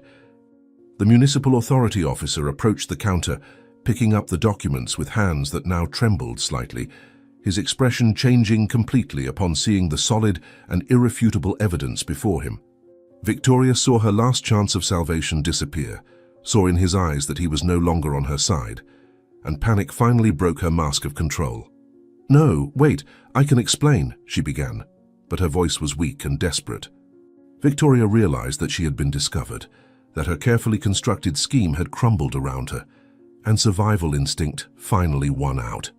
She abruptly turned and tried to run for the door, her high heels clicking desperately on the wooden floor as she moved as fast as she could. But the municipal authority officer, finally understanding that he had been used and manipulated, moved surprisingly quickly for someone of his age and constitution. He reached Victoria before she got to the door, firmly holding her arm. "I think you'd better stay here, Mum," he said, his voice now carrying real authority, not just bureaucratic. "We need to call the proper authorities to deal with this." Victoria tried to break free, her face contorted in a mixture of anger, fear, and despair. "Let me go, you can't hold me," she shouted, but her words sounded empty even to her own ears. Franklin watched everything with a mixture of satisfaction and deep sadness. Satisfaction at finally seeing justice being done, but sadness that it had to end this way, that he had to see someone he considered a partner reveal herself as a traitor. How did we get to this point? He thought, the weight of events finally falling on his tired shoulders. The interrogation room at the police station was small and claustrophobic, with grey walls that seemed to suck all life and hope from whoever was inside. Her single fluorescent lamp flickered irritatingly on the ceiling, casting a cold artificial light over the worn metal table and the two uncomfortable chairs on either side. Victoria sat in one of them, her handcuffed hands resting heavily on the table, the cold metal of the handcuffs biting into her delicate skin. All the elegance that normally defined her had completely disappeared during the night she spent in detention. Her hair, once always perfectly arranged, was messy and oily, falling in disorderly strands around her face. Her makeup had smudged, leaving dark stains under her eyes that made her look years older. The expensive clothes she wore when she was arrested were now wrinkled and stained, losing all their previous sophistication. But it was her face that told the most revealing story, contorted in an expression that alternated between absolute despair and impotent anger. She stared fixedly at the wall in front of her, lips pressed into a thin line, eyes red from a sleepless night. How did everything go so wrong? She thought bitterly, the reality of her situation finally penetrating through the denial she had maintained for hours. The door to the room opened with a metallic creak, and an investigator entered, a middle-aged man with a tired appearance but sharp eyes that missed no detail. He carried a thick folder full of documents, the same folder that David had so meticulously organized, and placed it on the table with a definitive sound that made Victoria involuntarily shudder. The investigator pulled the chair on the other side of the table and sat down slowly, opening the folder and beginning to spread documents before her, each paper additional evidence of her guilt. Victoria watched the documents accumulate, recognizing her own signatures, her own transactions, her own handwriting on some of the falsified records. Her stomach churned with growing nausea. The investigator observed her for a long moment in silence, letting the weight of the evidence speak for itself, then finally began to speak. "Mrs. Victoria," he said, his voice calm but loaded with unquestionable authority. "We have banking records showing undeclared transfers to accounts in your name.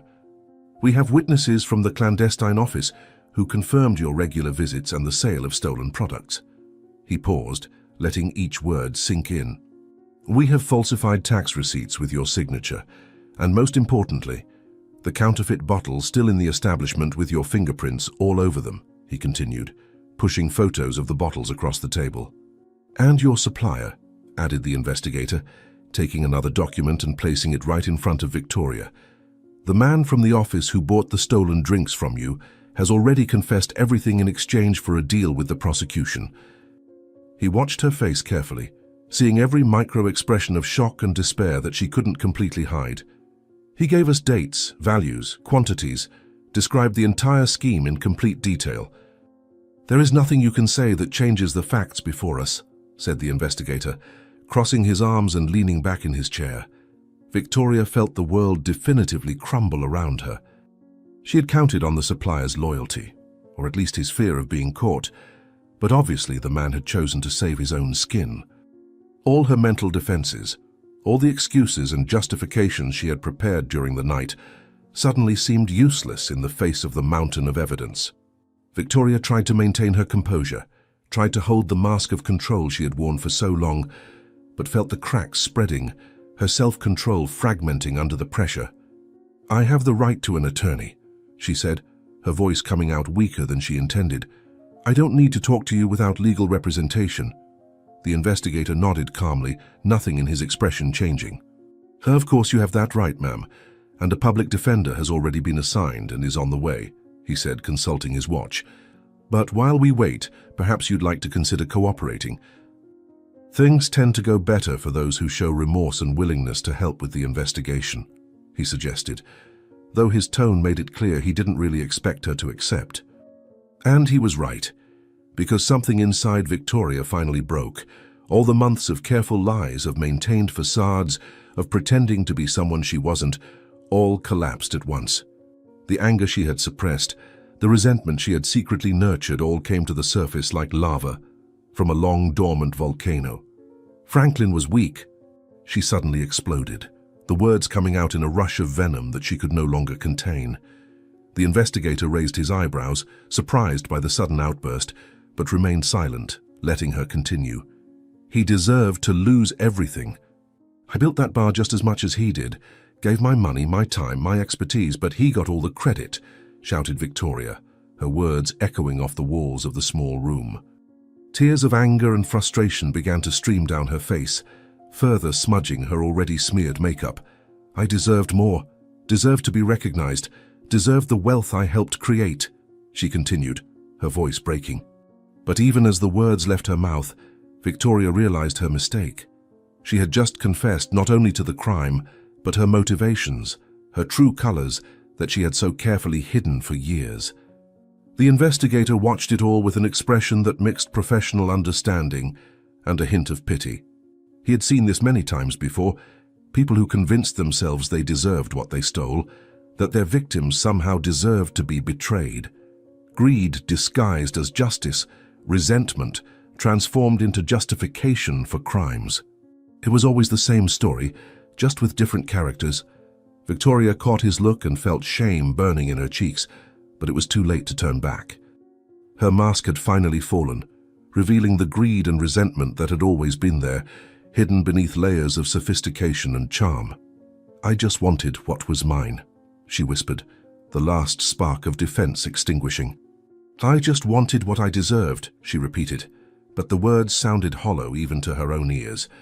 The investigator slowly shook his head, an expression of disappointment on his tired face. "Madam, you didn't just commit commercial fraud," he began, his voice maintaining that calm yet firm tone. "You harmed dozens of customers with adulterated products that could have caused serious health problems," the investigator continued, raising a finger for each accusation. "You destroyed the reputation of an honest business built over years. You tried to incriminate innocent people, a man and a child who had nothing, just to cover up your crimes," he said, his voice gaining an edge of controlled indignation. "And you even tried to use your influence to manipulate municipal authorities, involving them in your scheme without their knowledge," he added, picking up another document that detailed how Victoria had deceived the municipal employee to try to evict David and Matthew. Victoria listened to each accusation, feeling smaller and more miserable by the moment.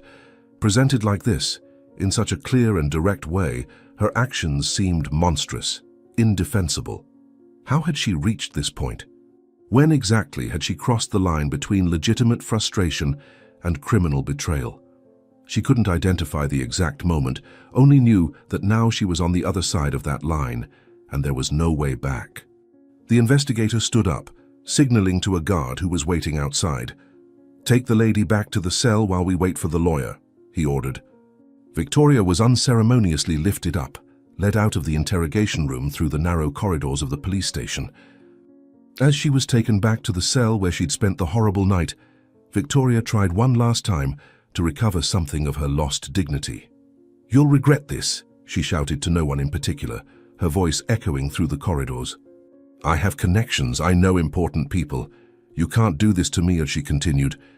But her threats sounded empty and desperate, the words of someone who has lost all real power and is clinging to illusions. The guard escorting her didn't even react, having heard similar threats hundreds of times before. Victoria was placed back in the cold, damp cell, the metal door closing with a definitive sound that echoed in her heart like a funeral bell.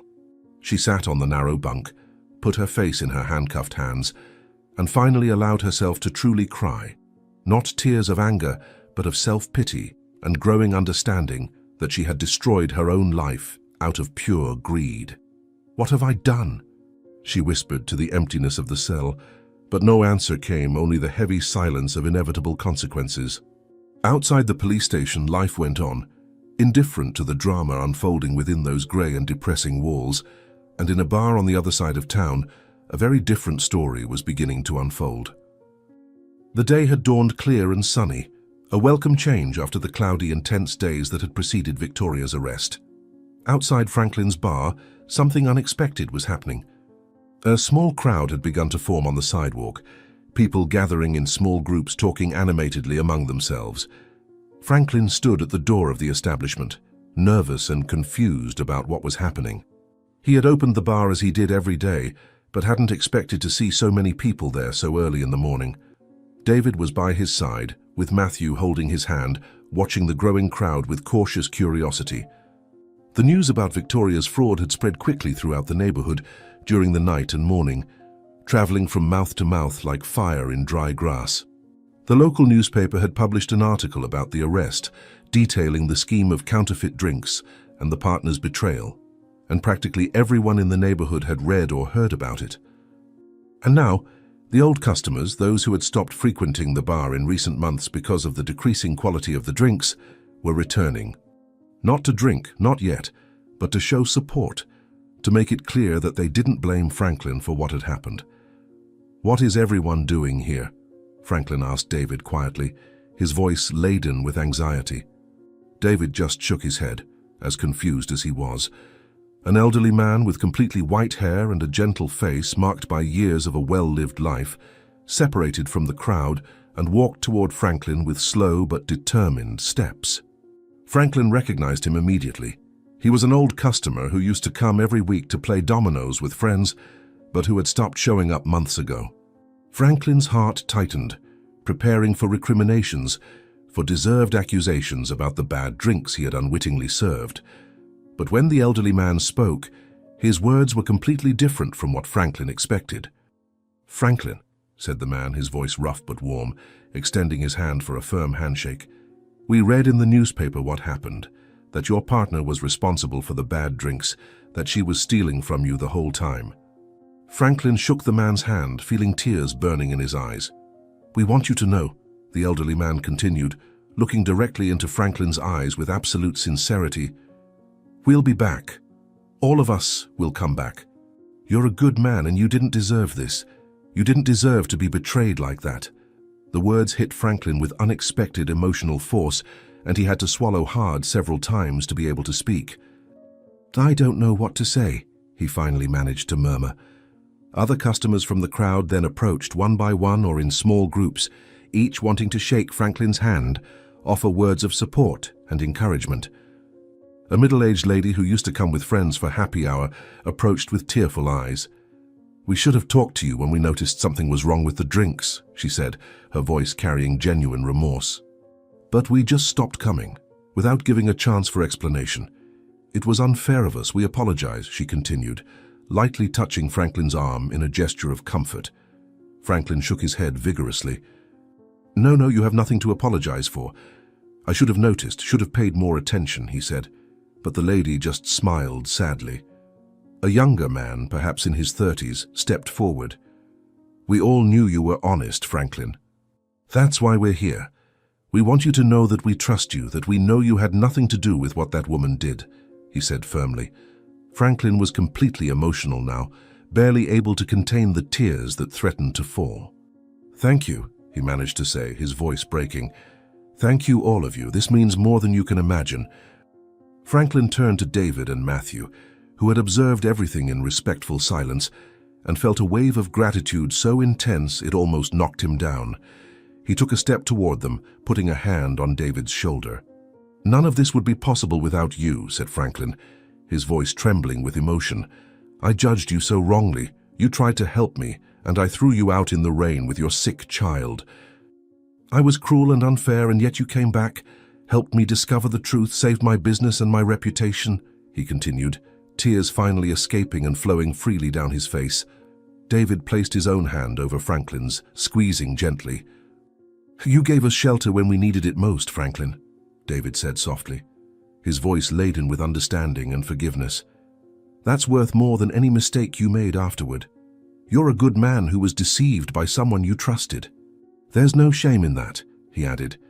Matthew, watching the two men, released his father's hand and impulsively hugged Franklin's leg. "You are our friend," said the boy with his sweet and sincere voice. Franklin looked down at that small boy he had expelled into the rain, and felt his heart break and rebuild itself at the same time. The crowd of customers was slowly beginning to disperse, each person returning to their lives, but carrying with them the certainty that they would soon return to the bar, that they would give Franklin a second chance he clearly deserved. Franklin was still absorbing everything, trying to process the unexpected support, when he saw a man in a suit approaching along the sidewalk, carrying a leather briefcase. He immediately tensed up, his entire body contracting in preparation for more trouble. Authorities with briefcases rarely brought good news. David noticed Franklin's tension and placed a reassuring hand on his arm. "Easy," he murmured.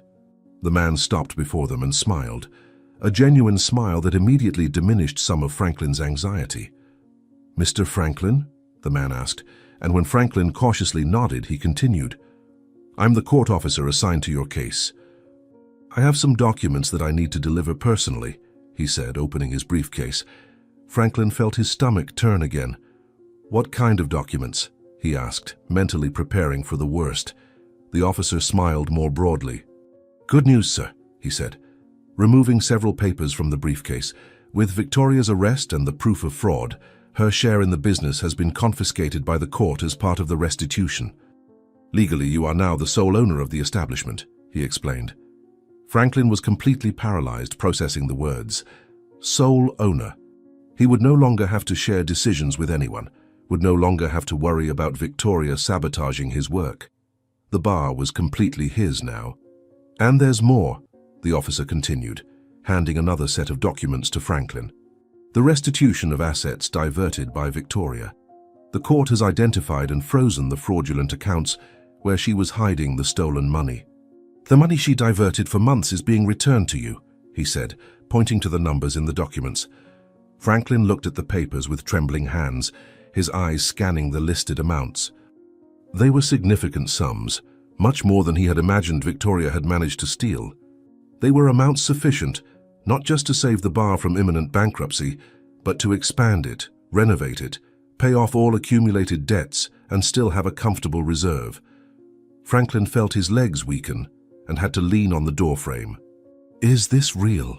he whispered, hardly believing what he was seeing. "Completely real, sir," the officer confirmed. "The money will be transferred to your account as soon as all legal proceedings are concluded, which should take only a few days." Tears returned to Franklin's eyes, but this time they were tears of relief, of gratitude, of renewed hope. He turned to David and Matthew, unable to contain his emotion, and pulled them into a tight embrace, the three holding on to each other as Franklin cried freely, releasing all the tension, fear, and pain of the past few days. "We did it," he murmured against David's shoulder. "We really did it." 6 months had passed since that tumultuous day when the truth finally came to light. 6 months that completely transformed not just Franklin's bar, but the lives of everyone involved in that story of betrayal and redemption. The establishment that once seemed to be on the verge of collapse, with peeling walls and a general air of decay, was now practically unrecognizable. Franklin had used the recovered money wisely, investing every penny in the complete renovation of the place. The walls had been repainted in warm, welcoming tones. The wooden floor had been sanded and varnished until it shone like new, the tables and chairs replaced with new furniture, but with rustic charm that gave the place an inviting atmosphere. The shelves behind the bar, previously half empty and disorganized, now displayed impeccable rows of genuine and certified drinks, each bottle in its proper place, each label proudly facing forward. On the wall next to the bar, framed and in a prominent position, was a small official seal that declared in golden letters on a blue background, "Certified Quality Establishment, Authentic Beverages Guaranteed." Franklin had made a point of obtaining that certification, not just as a guarantee for his customers, but as a symbol that the days of counterfeits had definitely ended. "Never again," he thought every time he looked at that seal. "Never again will I let something like this happen." The bar was packed that Saturday afternoon, practically all tables occupied by customers who chatted animatedly, laughed loudly, enjoying each other's company and the quality drinks they could now fully trust. Soft music played on the new sound system that Franklin had installed, something cheerful but not too loud to prevent conversations, creating a perfect atmosphere of a welcoming, family-friendly establishment. The air was infused with pleasant smells, not just of drinks but also from the small kitchen that Franklin had added, now serving simple but delicious snacks and meals that quickly became favorites among regular customers. Children ran between the tables in an area designated for families, something unthinkable in the old days when the bar had a darker and less inviting atmosphere. Franklin stood behind the counter, cleaning a glass with a clean cloth, observing his renovated establishment with a feeling of deep satisfaction that warmed his chest. But he wasn't alone behind the counter, not anymore. David worked beside him, dressed in a clean, well-pressed uniform with the bar's logo embroidered on the chest, his movements efficient and practical, like someone who knew the job inside and out. "2 more beers for table 5, said David, already preparing the glasses while speaking. Franklin nodded, working in perfect synchrony with his new partner. Because David was no longer just a temporary helper or a charity guest, he was now the official managing partner of the establishment, a role he had earned not just out of gratitude, but through absolute merit. Franklin had seen how David worked, his impeccable ethics, his unwavering honesty, his deep knowledge of the bar business, and knew he couldn't find a better partner. They had made the partnership official 3 months ago, with legal documents and everything else, and Franklin had never regretted the decision for even a second. At the entrance of the bar, a beautiful new sign announced in elegant letters, "Franklin and David, Bar and Restaurant." Every time Franklin saw that sign, he felt pride and gratitude in equal parts. Pride for what they had built together, gratitude for having found not just a partner but a true friend. David served the beers and personally took them to table 5, stopping to exchange some friendly words with the customers, making them laugh with some light joke. Franklin watched and smiled, remembering how he had almost lost everything by not listening to that good man when he tried to help. How foolish was I? He thought, not for the first time, how I almost let pride and mistrust destroy the best thing that happened to me. On the other side of town, in a small, clean and well-maintained public school, the bell rang announcing the end of the last period of the day. Children exploded from the classrooms like a wave of energy and enthusiasm, running through the corridors toward the exit, eager to start their weekend. Among them was Matthew, now freshly turned 10 years old, wearing an impeccable school uniform that Franklin had insisted on buying from the best available material.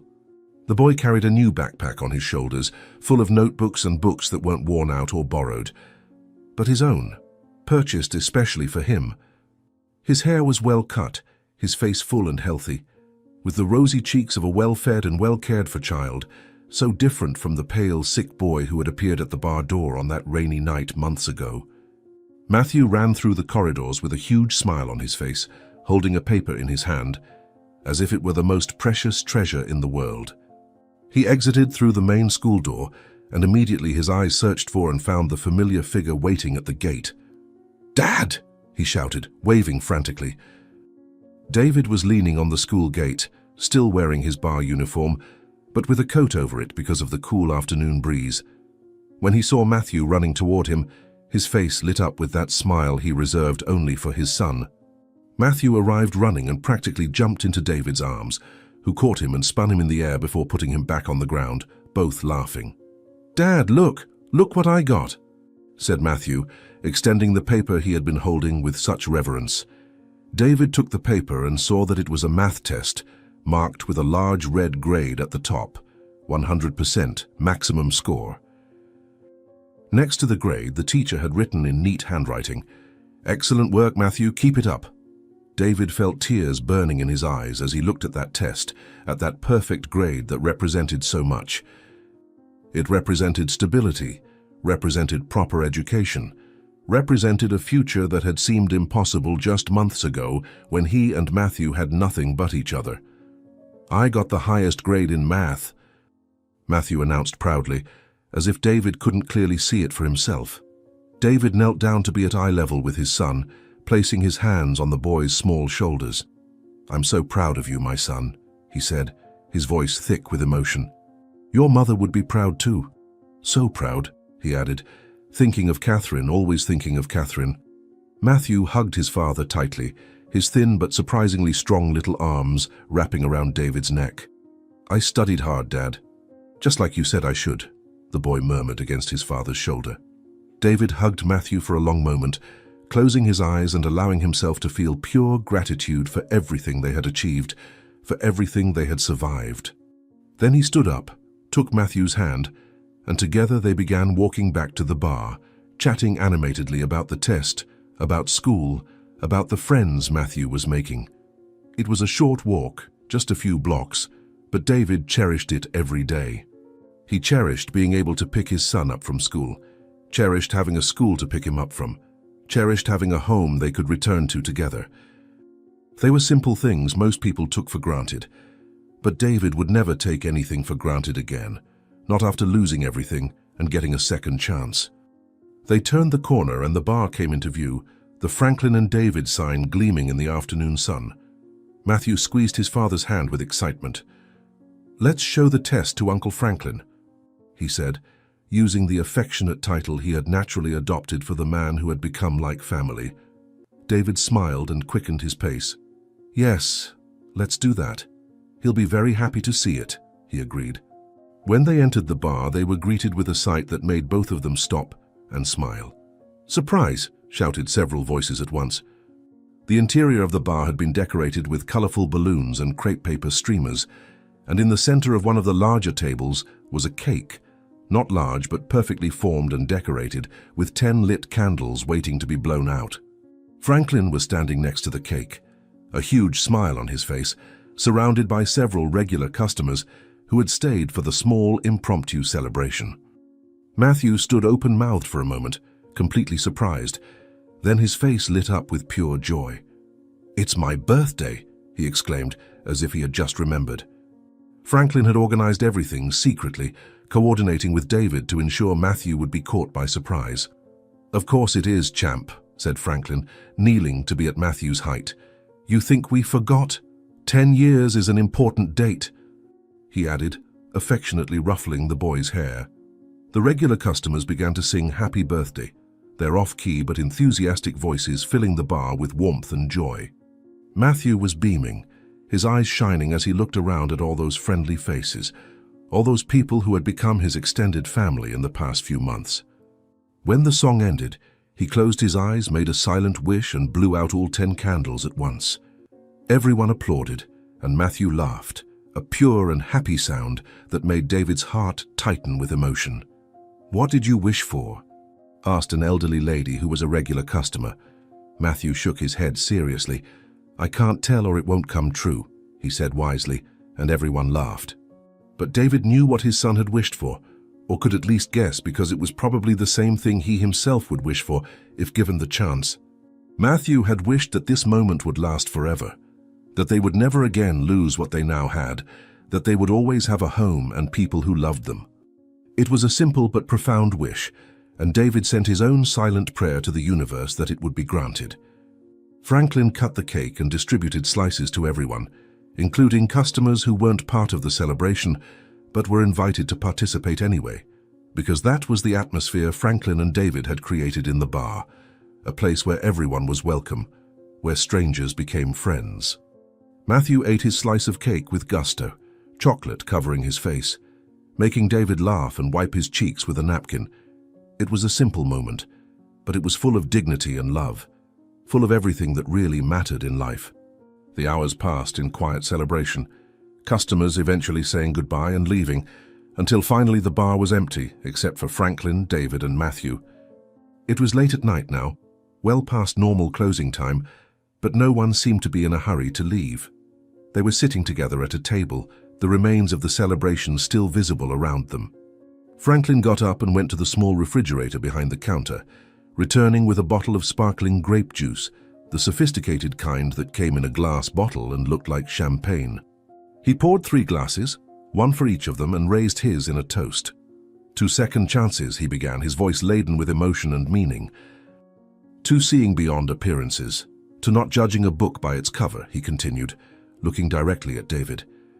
"And to the family we choose, which is sometimes stronger than blood family," he finished, his voice breaking slightly on the last word. David and Matthew raised their glasses, and the 3 toasted, the sound of glass touching glass echoing softly in the empty bar. They drank, and then David placed his glass on the table and looked around the establishment, seeing not just what it was now, but remembering where they had started. 6 months ago I had nothing, he said quietly, his voice heavy with painful memories. Not even hope. I was convinced that Matthew and I would spend the rest of our lives on the streets, that we would never have a home again. That I had failed as a father, he continued, feeling tears burning in his eyes but not holding them back. And you gave us a roof when I thought we would never have one again, said David, looking directly at Franklin with deep gratitude shining in his moist eyes. Franklin shook his head vigorously, not wanting to accept all the credit. No, David. You saved me, he said firmly. Saved my business, my honor, and taught me that real wealth isn't in the safe, he continued, placing his hand over his chest, over his heart. It's here. In connections, in true friendship, in doing the right thing even when it's hard, Franklin explained, his own voice becoming choked now. The two men looked at each other for a long moment, a deep understanding passing between them, without the need for more words. They had saved each other, each in their own way, and now they were bound not just by business partnership, but by bonds of gratitude and mutual respect that were unbreakable. Matthew, watching the two men he loved, felt his own eyes grow heavy. It had been a long and emotional day, full of school, surprises, cake and celebration, and now fatigue was finally catching up with him. He yawned widely, trying to cover his mouth with his hand, but not quite managing it. Someone is tired, observed David with a soft smile rising from his chair. David walked to where Matthew was sitting and gently picked up the boy, even though he was getting too big for it, almost too heavy to be carried comfortably. But David didn't mind. He liked being able to still carry his son, to be able to protect him in this simple physical way. Matthew immediately rested his head on his father's shoulder, his arms loosely wrapped around David's neck, already half asleep.